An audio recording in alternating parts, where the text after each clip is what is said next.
Welcome once again. So let's start with the discussion of electric current through the conductors. आपण last लेक्चरला रेजिस्टन्सवरती concentration केलेलं होतं. आज पण थोडंसं रेजिस्टन्सशी रिलेटेडच काही पॉईंट बघणार आहोत.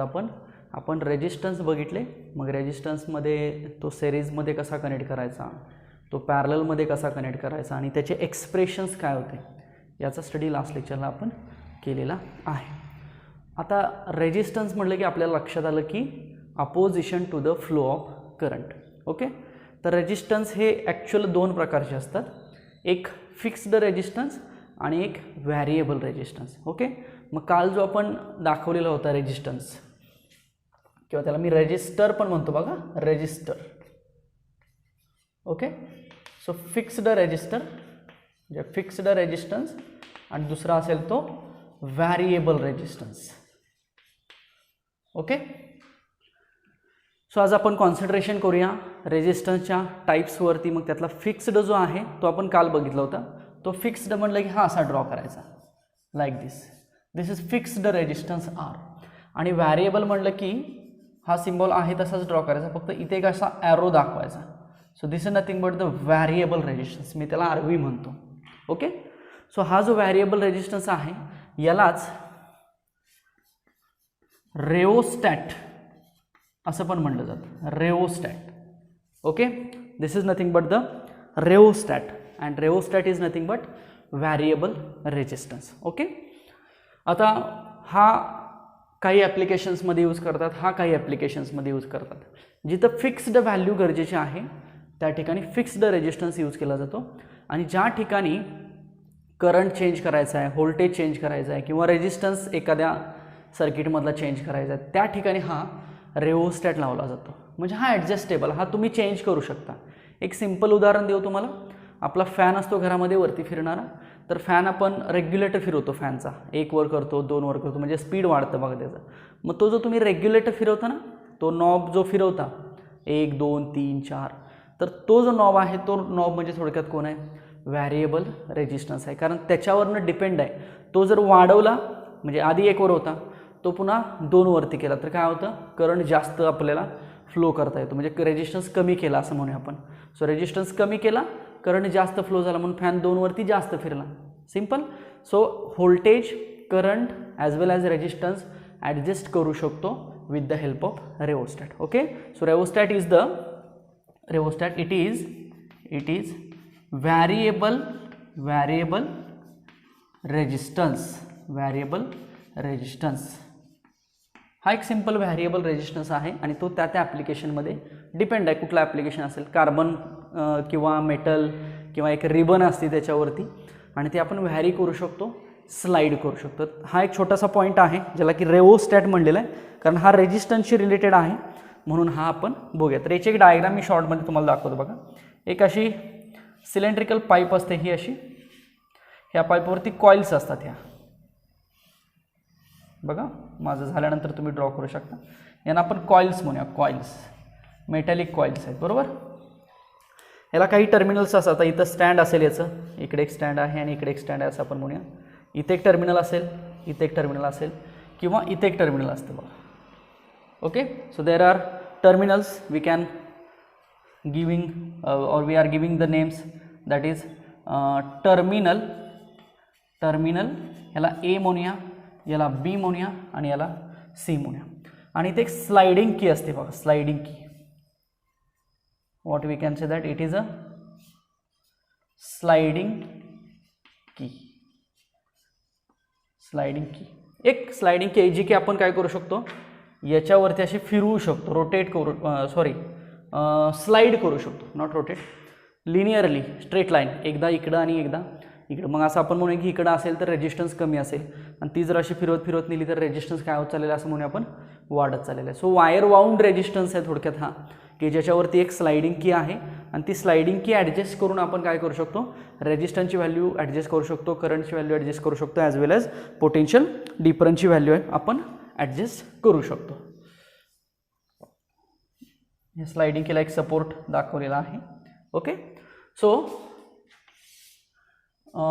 by rheostat we can we can adjust, आपण काय करू शकतो, we can adjust resistance current as well as potential difference in the circuit. Okay, we can adjust resistance current as well as potential difference in the circuit. It is resistive element of metal wire or ribbon. It is resistive, फक्त की points देतो मी तुम्हाला, resistive element of metal wire or ribbon. एक material ह्याला use केलेलं असं आपण म्हणू शकतो, किंवा कार्बन फिल्म्स जरी म्हटलं तरी चालेल, मटेरियल आहे. फिक्स्ड रेजिस्टन्स हे फिक्स कार्बनचे असतात, कार्बन फिल्म्स म्हणून एटसेट्रा. ओके, आणि याचे युजेस बघा रेवोस्टॅटचे. मग मी पहिलाच युजेस एक सांगितला, फॅन ना, फॅन, मोटर, ओके एटसेट्रा म्हणून, बस 2 एक्झाम्पल्स. किंवा अगदीच व्हॉल्यूम कंट्रोलर वगैरे असतात, जे काय हायफाय सर्किट्स असतात, किंवा कम्युनिकेशनमधले इलेक्ट्रॉनिक्समधले जे सर्किट्स असतात त्याच्यामध्ये व्हॉल्यूम, आता आपण आवाज कमी जास्त करायसाठी आपण एक बटन फिरवतो बघा. So it is like variable resistance. Okay, so हा एक थोडक्यात रेजिस्टन्सचा टाईप आहे असं म्हटलं तरी चालेल, कारण कालपर्यंत आपण जो रेजिस्टन्स बघितला होता तो फिक्स्ड रेजिस्टन्स बघितलेला होता. Okay, so this is about the rheostat. आता अजून एक पॉईंट आहे, स्पेसिफिक रेजिस्टन्स, जो की ऑलरेडी आपण बघितलेला आहे. स्पेसिफिक रेजिस्टन्स झालेला आहे हा पॉईंट. ओके, स्पेसिफिक रेजिस्टन्स, ज्याला की रेजिस्टिव्हिटी म्हणतात. मी हा पुन्हा रिपीट करतोय बघा, हा पॉईंट ऑलरेडी झालेला पॉईंट आहे हा. स्पेसिफिक रेजिस्टन्स, ज्याला की रेजिस्टिव्हिटी असं म्हटलेलं आहे. आपण रिलेशन बघितलं होतं, since resistance is directly proportional to length and inversely proportional to area. आता हे तुम्ही शब्दामध्ये लिहू शकता. कन्सिडर ए कंडक्टर किंवा consider a circuit having resistance R, और consider a metal conductor having resistance R. Okay, so resistance is directly proportional to length of that conductor and inversely proportional to the area of that conductor. Okay, मग हेच आपण लिहिलं होतं, therefore R is equal to rho L upon A, where rho is nothing but the resistivity. मग आपण row ची value काढली होती, rho is equal to RA upon L. हा आपल्याला कशाचा फॉर्म्युला मिळाला होता, रोचा फॉर्म्युला मिळाला होता. रो म्हणजे रेजिस्टिव्हिटी. युनिट कसं सांगितलं होतं आपण, SI युनिट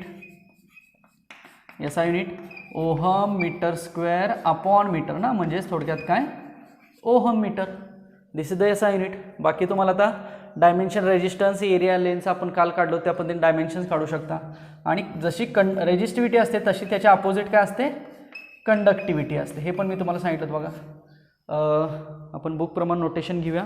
कंडक्टिव्हिटीज नोटेशन सिग्मा.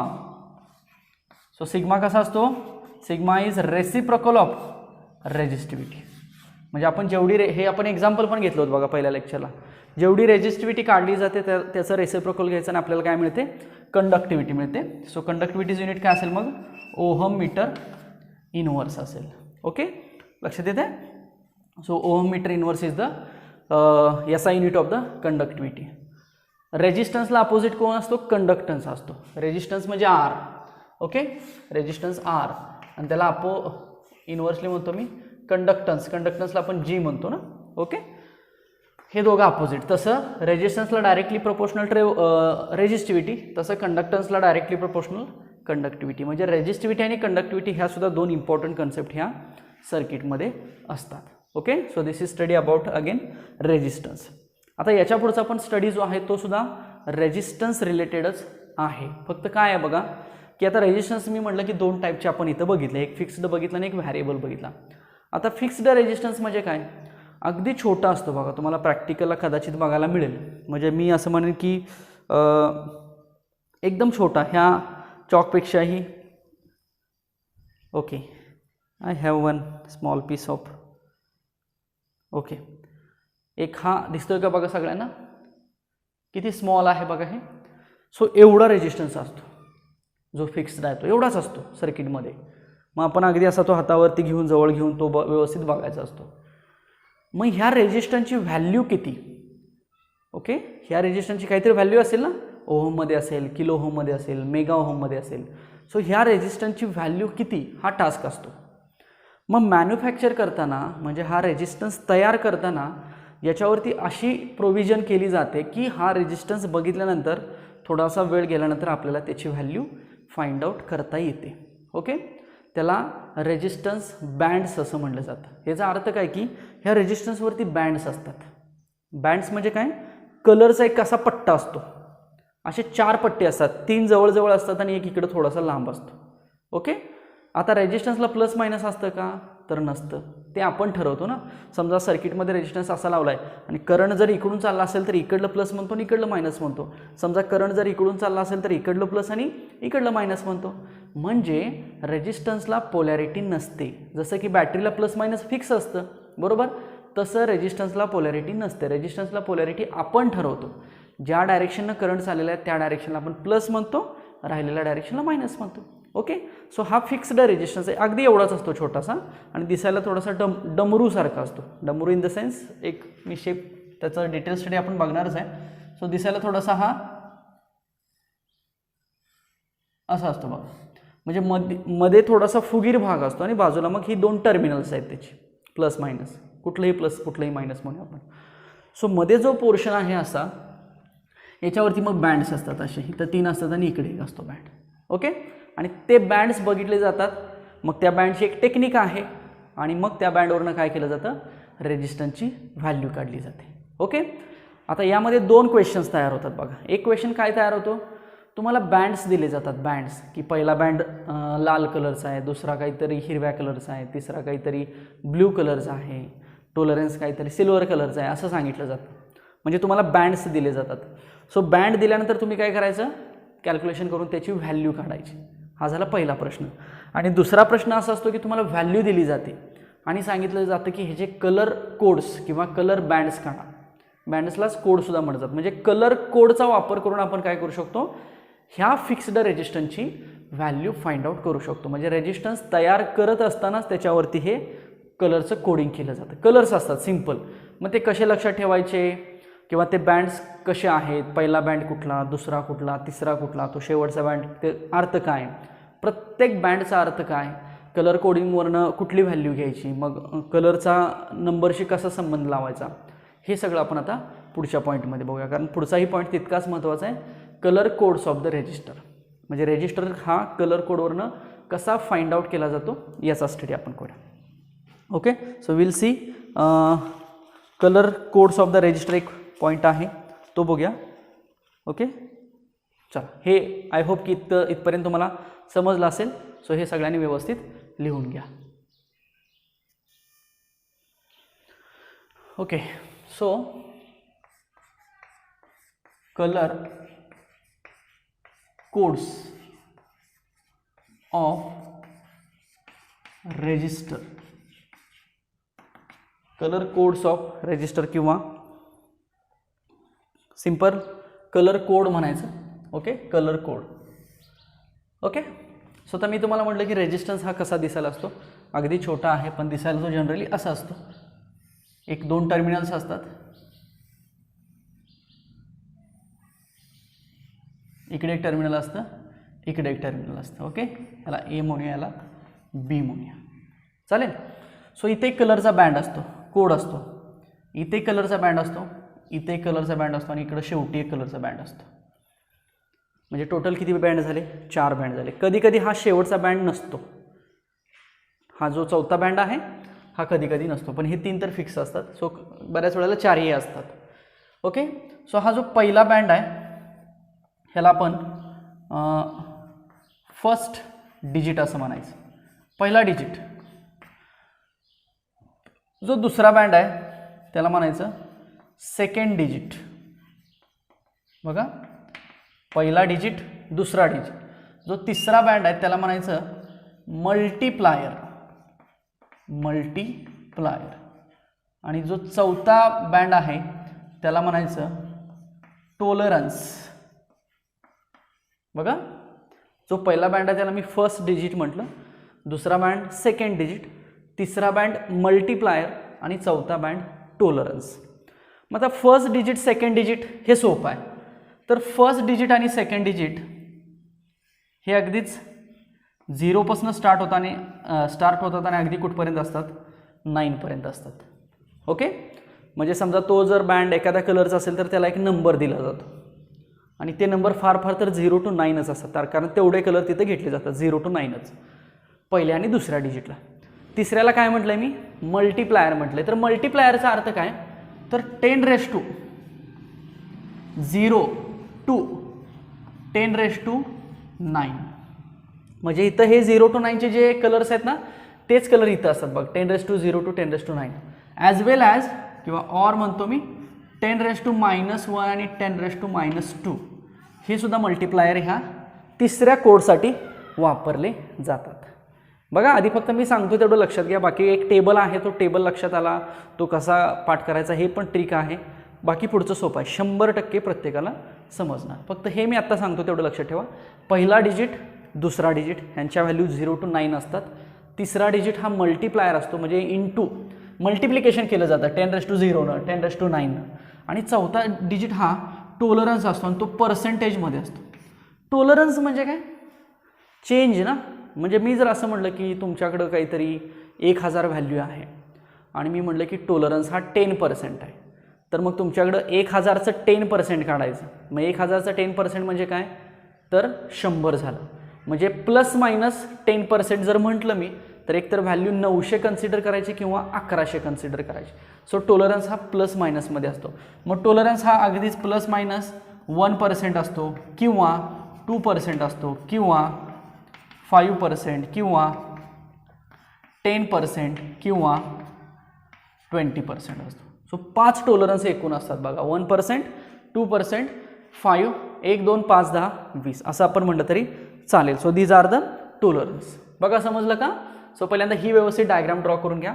पहिला डिजिट दुसरा डिजिट तिसरा डिजिट म्हणजे मल्टीप्लायर असतो आणि चौथा डिजिट म्हणजे टॉलरन्स असतो. ओके, सो हे एवढं व्यवस्थित ड्रॉ करा, कारण याच्यावरून आता आपल्याला एक टॅब्युलर फॉर्म बघायचा आहे आणि टॅब्युलर फॉर्मवरनं आपल्याला या सगळ्या व्हॅल्यूज फाइंड आउट करायच्या आहेत. टॅब्युलर फॉर्म बघूया, हे व्यवस्थित ड्रॉ करा. Okay, total 5 columns. ठीक आहे, मी हे थोडंसं रब करतो, मला जागेची गरज अजून. एवढं सगळं लिहून घ्या व्यवस्थित पहिल्यांदा.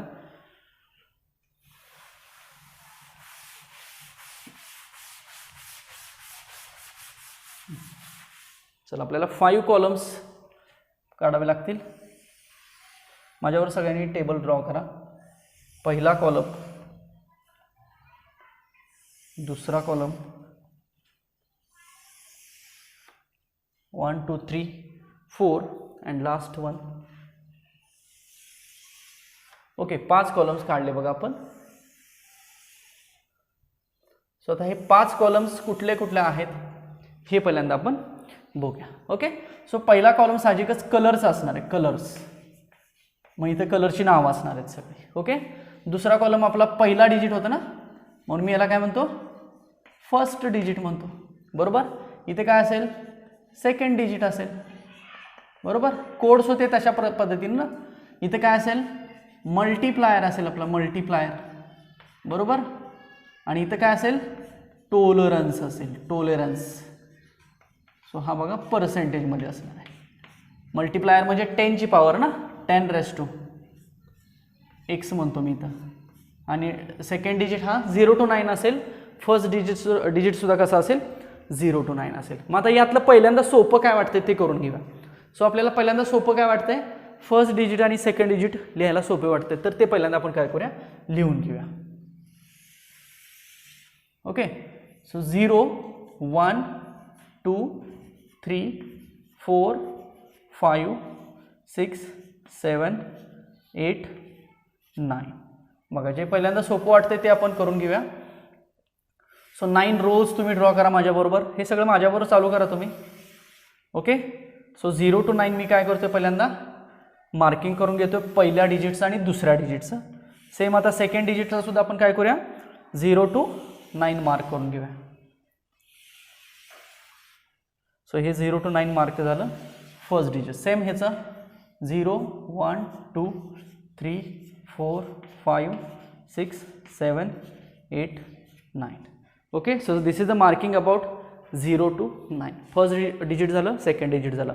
आता मल्टिप्लायर पण सोपं आहे ना. सो मल्टिप्लायर काय म्हणलं मी, 10 x म्हणजे 0 ना. आता 10 1 10 2 10 3 10 4 10 5 10 6 10 7 10 8 10 9.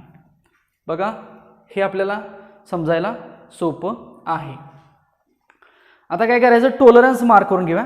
आता याच्या खाली काय आहे की अजून 3 आहेत. हे 9 कलर आपले झाले रेग्युलर, पण याच्या खाली अजून 3 कलर आहेत असं आपण म्हणूया. सो 3 लाईन्स आपण याच्या खाली 3 रोज तयार करूया असं म्हणतो मी. बघा व्यवस्थित सगळ्यांना हे दिसत असेल. सो हे 10 मी मगाशी म्हटलं होतं 10 ॲज वेल ॲज 10 -1 असतं ना. 10 -2 असतं, मी मगाशी लिहिले होतं का. हे सगळे मल्टिप्लायर आहेत बघा, इंटू असतात हे. म्हणजे ह्या दोघांना यांना मल्टिप्लाय केलं जातं into 10 something into 10 something. So हे सगळे मल्टिप्लायर म्हणून ह्याला मी इंटू असं नाव देतो. ओके, आता टॉलरन्स आपल्याला मार्क करायचे. सो पहिला टॉलरन्स काय करायचा, इथं मार्क करायचा. ±1% म्हणलो मी. इथं दुसरा मार्क करायचा. झाले 1 2 इथं लिहून ठेवायचे. टॉलरन्सला थोडंसं व्यवस्थित लक्षात लावा. आणि नंतर सगळ्यात खाली शेवटचे जे 3 आहेत ते म्हणजे टॉलरन्स. सो ± कुठला होता, 5% होता ना.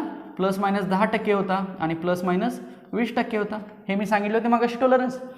आणि हे जे राहिलेले मधले कलर आहेत यांना टॉलरन्स नाही. म्हणजे टॉलरन्स फक्त ह्या दोघांना आणि खालच्या तिघांना असतो. ह्यात पण ह्या खालच्या तिघांना मल्टिप्लायर नाही आहे बघा. सो हे अशा पद्धतीने थोडंसं पाठांतर करावं लागेल. आता राहिला प्रश्न काय, कलर्स लिहायचे आहेत, कलर्स. ओके, सो कलर्स लिहिण्यासाठी एक ट्रिक आहे. ओके, सो ती ट्रिक आपण पहिल्यांदा लिहून घेऊया. इथं मी इथं लिहितो बघा.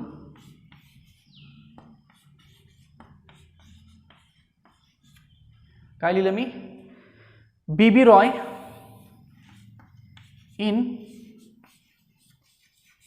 Great Britain has very good wife.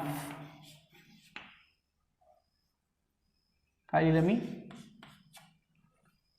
Bibi Roy in Great Britain has very good wife. एक बीबी रॉय व्यक्ती आहे कुठं, इन ग्रेट ब्रिटन, ब्रिटन शहरामध्ये किंवा ब्रिटन या भागामध्ये. हॅज आणि त्या व्यक्तीची very good wife. So very good wife. So BB Roy in Great Britain has very good wife.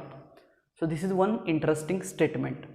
आणि ह्या स्टेटमेंटवरनं कलर्स लक्षात ठेवायचे. कसे लक्षात ठेवायचे, first, second, third, fourth, fifth, 6 7 8 9. Okay, and 10. So 0 to 9 म्हणले ना. सो 0 to 9 म्हणजे 10 झाले का colour. So BBROY GB VGW हे जे मी राऊंड केलेत ना ते कलर्स काय करायचे, इथं मार्क करायचे. बघा, BB Roy. Okay, in Great Britain has very good wife. झाले का बघा बरोबर 9 पर्यंत. सो हे आपले रेग्युलर कलर झाले. आणि सगळ्यात खाली गोल्ड, सिल्वर आणि नो कलर. नो कलर का आलं बघा, म्हणजे मी म्हटलं होतं ना की एखाद्या वेळेस टॉलरन्स नसतो, कारण गोल्ड सिल्वर हे टॉलरन्सचे कलर आहेत. तर इथं नंबर आहेत का बघा. फर्स्ट आणि सेकंड डिजिटसाठी किंवा फर्स्ट आणि सेकंड डिजिटसाठी याचा उपयोग होत नाही. मल्टिप्लायरसाठी फक्त गोल्डन आणि सिल्वरचा उपयोग होतो आहे. सिम्पल. सो हे झाले आपले कलर. सो पहिला कलर बघा, फर्स्ट कलर इज ब्लॅक. ब्लॅकनं सुरुवात करूया. ब्लॅक. ओके, सो ब्लॅक नंतर ब्राऊन लक्षात ठेवायचं, brown. Okay, so black, brown. So R म्हणजे साहजिक ओळखू शकता, रेड. हा असेल ऑरेंज, हा असेल येलो, हा असेल ग्रीन. आता हा बी राहिला म्हणजे काय असेल, हा ब्ल्यू असेल. Okay, so V is violet असेल. ओके, आता ग्रीन इथं झाला आहे म्हटल्यावर हा ग्रे असेल आणि हा व्हाईट असेल डब्ल्यू. इथं ऑलरेडी बघा, आता फक्त यात थोडंसं बीचं कन्फ्युजन होण्याची शक्यता आहे, त्यामुळे थोडंसं तिथं लक्षात ठेवावं लागेल की पहिला ब्लॅकने सुरुवात, ब्लॅक ब्राऊन ही सुरुवात आहे. मग राहिलेला बी कोण असेल? ब्ल्यू असेल. So black, brown, red, orange, yellow, green, blue, violet, grey, white, gold, silver and no colour. So हा झाला पूर्ण आपला टेबल आणि या टॅब्युलर फॉर्मप्रमाणे आपल्याला व्हॅल्यू फाइंड आउट कराव्या लागतात. चला पहिल्यांदा हा टेबल व्यवस्थित लिहून घ्या सगळ्यांनी. लक्षात येतोय का बघा ह्या टेबलमध्ये मी काय काय केलं आणि कशा पद्धतीनं हा टेबल लिहायचा आपण प्रयत्न केला हे थोडंसं अशा पद्धतीने लिहा. याच्यावरचं एक एक्झाम्पल आपण घेऊया. याची ट्रिक तुम्हाला ही लक्षात राहिली असेल, ही सुद्धा बाजूला लिहून घ्या आणि मी जसं राऊंडअप केलेलं आहे सेम त्या पद्धतीनं तुम्हीही राऊंडअप करा. So this is the method to find out the fixed resistance value. Okay, चला आता इथंच एक एक्झाम्पल मी बुकमधलं आहे ते घेतो, हे रब करतो मी थोडंसं. एक एक्झाम्पल तुम्हाला सांगतो, जे बुकमध्ये आहे तेच घेऊया आपण. कलर कोड दिलेले आहेत येलो, व्हायोलेट, ऑरेंज आणि गोल्ड. एक्झाम्पल म्हणतो मी. So let us consider this is a resistance.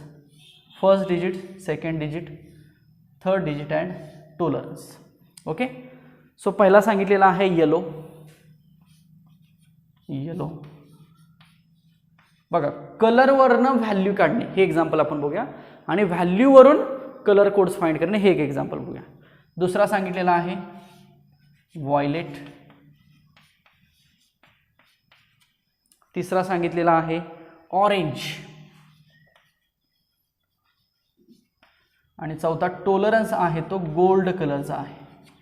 बघा, येलो, व्हायोलेट, ऑरेंज आणि गोल्ड कलरचा टॉलरन्स आहे. सो याच्यावरून आपण काय करायचं तर व्हॅल्यू फाइंड आउट करायची. बघा एक्झाम्पल व्यवस्थित लक्ष द्या सगळ्यांनी. कलर कोड्स तुम्हाला दिलेले आहेत, फक्त कलर्स दिले होते मी डायग्राम सहित काढले कारण हे फर्स्ट डिजिट आहे ना,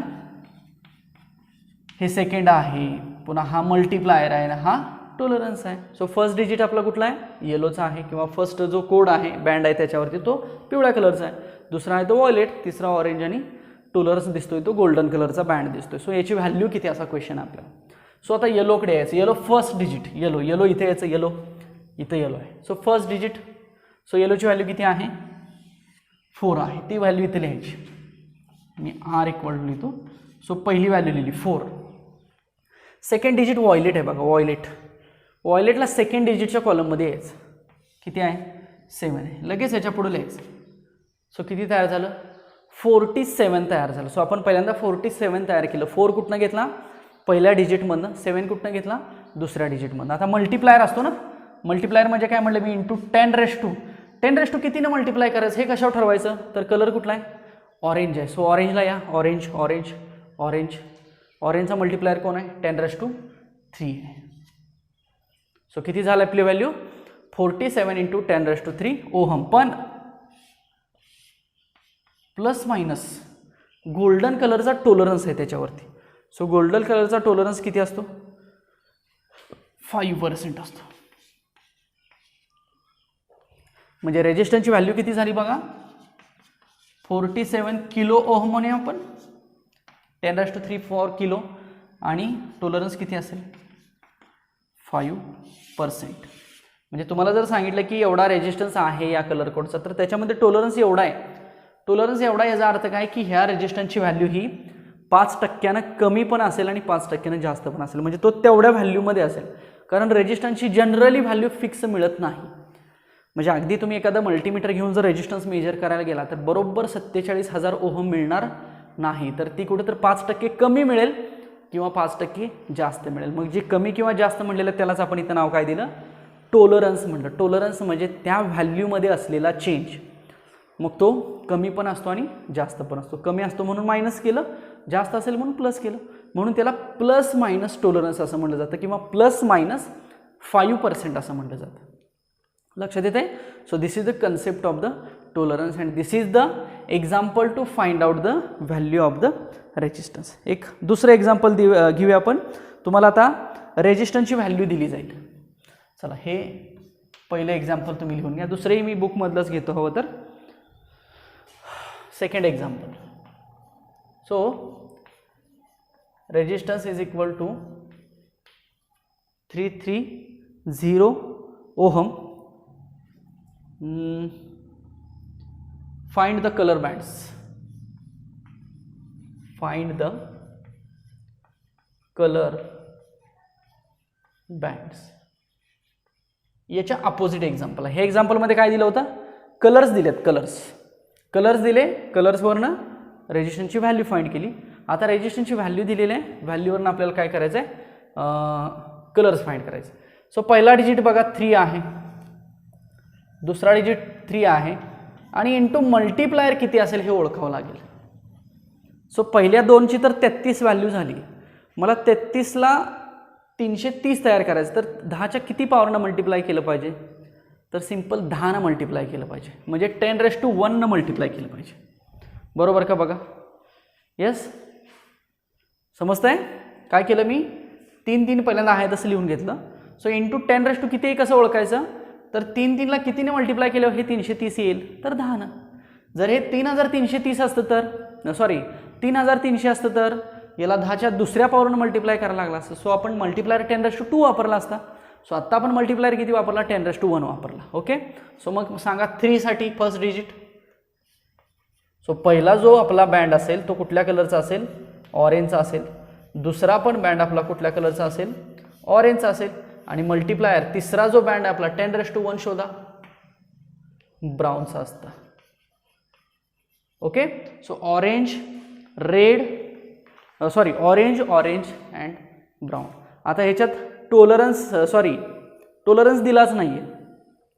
सो टोलरन्स दिलेला नाही आहे, त्यामुळे तो काय घ्यायचाच नाही. जर शेवटचा कलर दिला, शेवटची व्हॅल्यू जर दिली असती टोलरन्सची, तर मग आपण यातला कुठला तरी घेतला असता ना, गोल्ड, सिल्वर, नो कलर. जर इथं 5% म्हणलं असतं तर आपण इथं पुढं गोल्ड लिहायला लागलं असतं. जर 10% म्हणलं असतं तर सिल्वर लिहायला लागलं असतं. पुढं जर 20% म्हणलं असतं तर आपल्याला इथं लिहायला लागलं असतं की नो कलर नाही आहे. लक्षात येत आहे? सो टॉलरन्स इथे कन्सिडर केलेला नाही. सो केला जातो, केला जात नाही. So this is about the colour coding of the resistance. Very interesting point in the resistance measurement. बघा, समजलं का सगळ्यांना?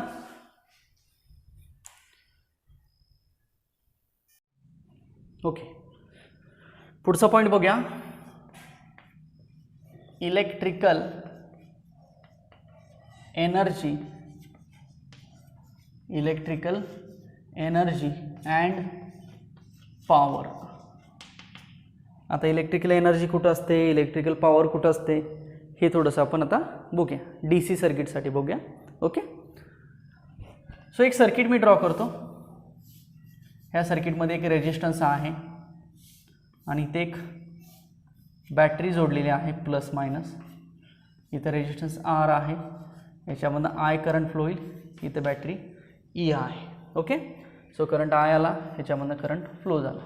इथं प्लस मायनस काय तयार झालं म्हणतो आपण? V तयार झालं, म्हणजे पोटेन्शियल डिफरन्स तयार झालं ना. Okay.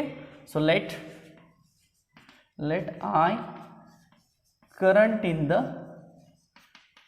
In the circuit. I म्हणजे काय? सर्किटमधला करंट. E म्हणजे काय आहे? अप्लाइड EMF, जे अप्लाय केले ना, बरोबर. नेक्स्ट V काय आहे? पोटेन्शियल डिफरन्स ॲट रेजिस्टरच्या ठिकाणी तयार झालेला पोटेन्शियल डिफरन्स आहे ना. आणि R म्हणजे काय आहे? तर रेजिस्टर आहे. ओके. ही सर्किटमधली कंडिशन आपण लिहिली. आता बघा, ही बॅटरी काय करते तर फोर्स अप्लाय करते. ओके. फोर्स अप्लाय करते म्हणजे काय? एनर्जी देते. कुणाला एनर्जी देते? चार्जला एनर्जी देते. आणि हे चार्ज इथे येत आहेत, चार्ज फ्लो होत आहेत. कोणामधनं? रेजिस्टन्समधनं फ्लो होत आहेत. ओके. मग चार्ज फ्लो झाले म्हणजे काय फ्लो झाला? करंट फ्लो झाला असं आपण म्हणतो. Rate of flow of charge with respect to time म्हणजे करंट. मग करंट फ्लो झाला म्हणजे तिथं काहीतरी वर्क डन झालं. आणि ते वर्क डन कुणामुळे झालं? तर चार्जमुळे झालं. आणि इथं जे वर्क डन झालं ते चार्जमुळे झालं, म्हणून इथं काय तयार झालं? व्होल्टेज तयार झालं. बघा, सो जो काही चार्ज फ्लो होणार आहे हे प्लस म्हणजे हायर पोटेन्शियल टर्मिनल, हे मायनस म्हणजे लोअर पोटेन्शियल टर्मिनल. सो याच्यामध्ये जेव्हा चार्ज फ्लो झाला म्हणजे आपण काय म्हणतो करंट फ्लो झाला, म्हणजे इथं काय तयार झालं, व्होल्टेज तयार झालं. मग तिथं काहीतरी वर्क डन झालं कुणामुळे, चार्जमुळं, म्हणून कोण तयार झालं, तिथं व्होल्टेज तयार झालं.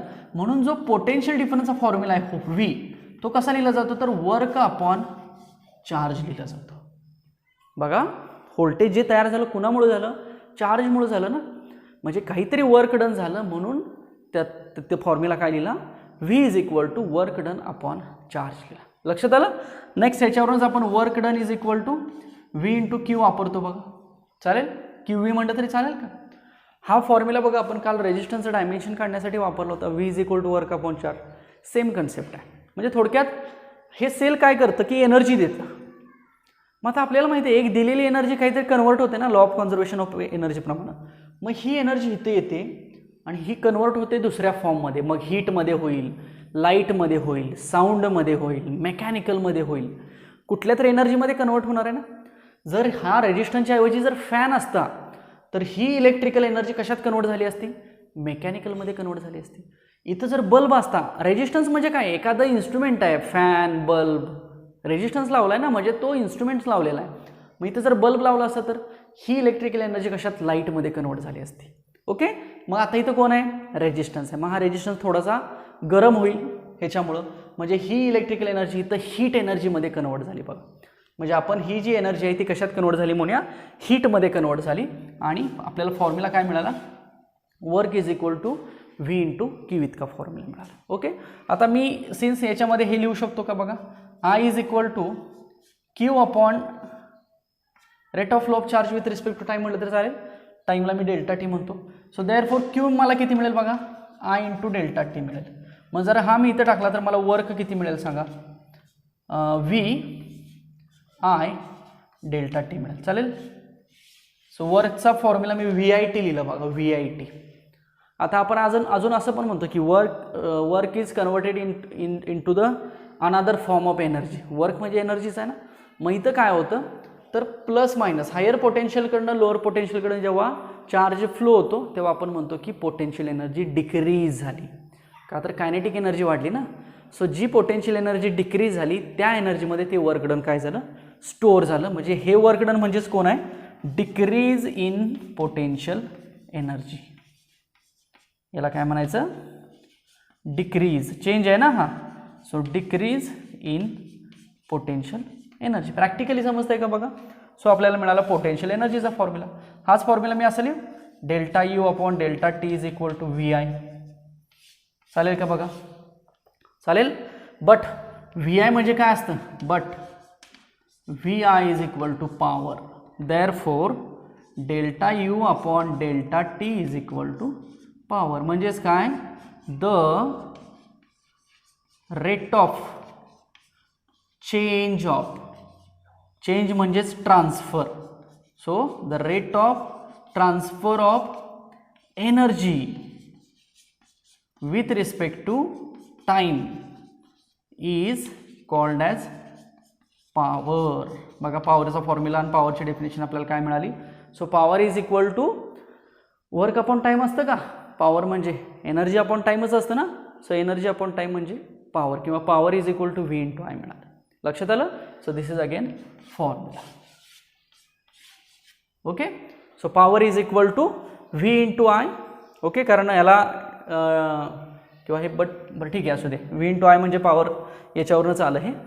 सो बट फक्त राहू द्या, सिन्स लिहायचं.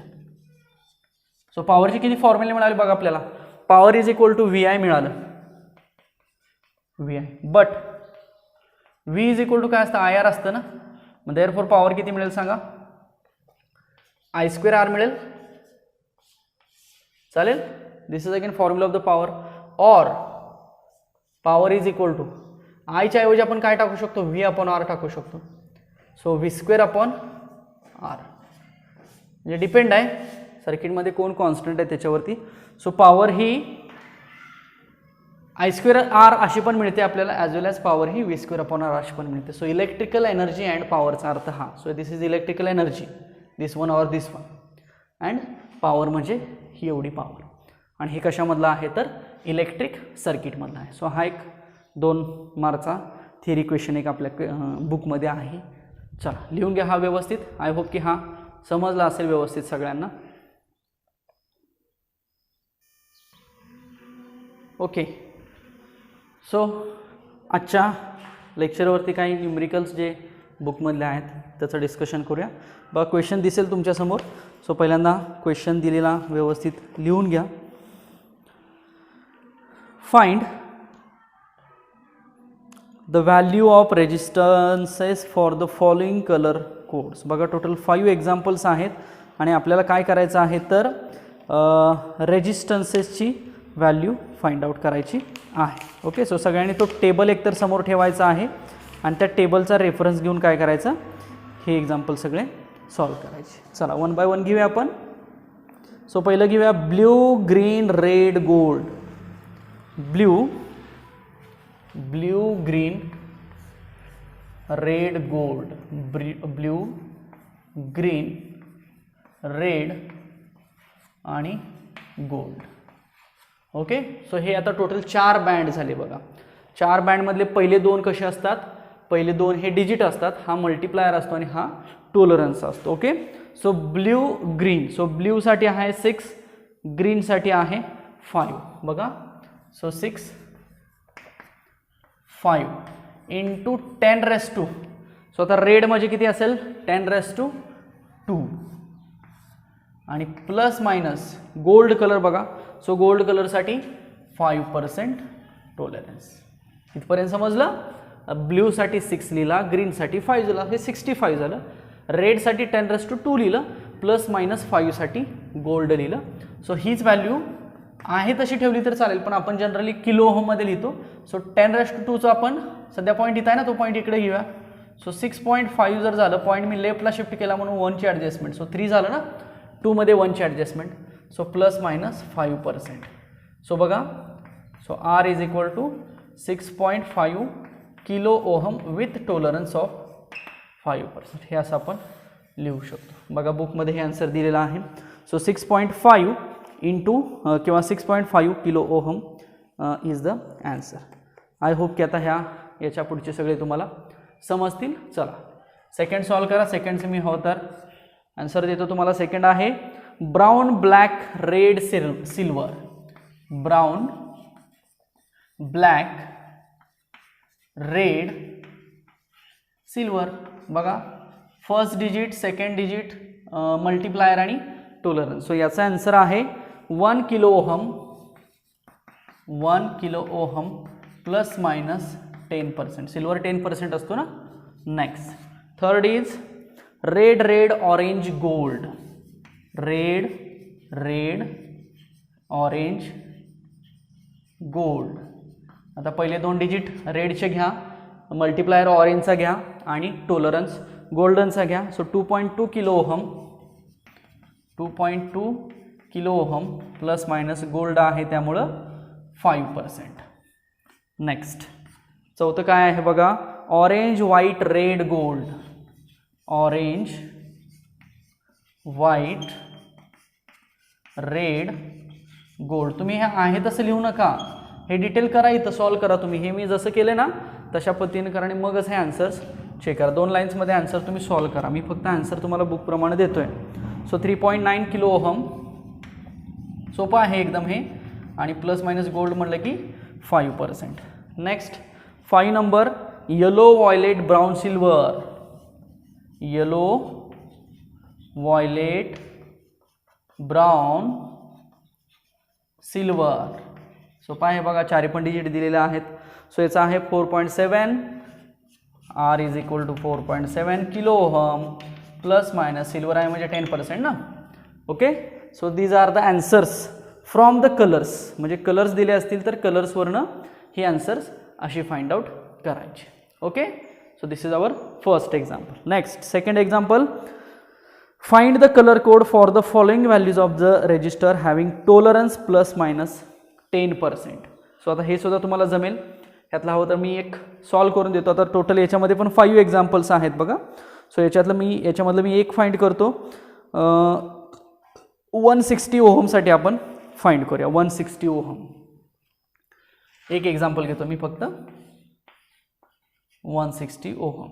ओके, आता काय करायचं आणि टॉलरन्स दिलेला आहे फिक्स ±10%. प्रत्येक एक्झाम्पलसाठी टॉलरन्स 10% वापरा असं सांगितलेलं आहे. सो आपल्याला कलर शोधायचे आहेत, कलर. सो पहिल्यांदा आपण डिजिट्स काढूया बाहेर. सो हा 1 काढायचा, हा 6 काढायचा, इंटू 10 किती काढायचं हे फक्त थोडंसं ओळखावं लागेल.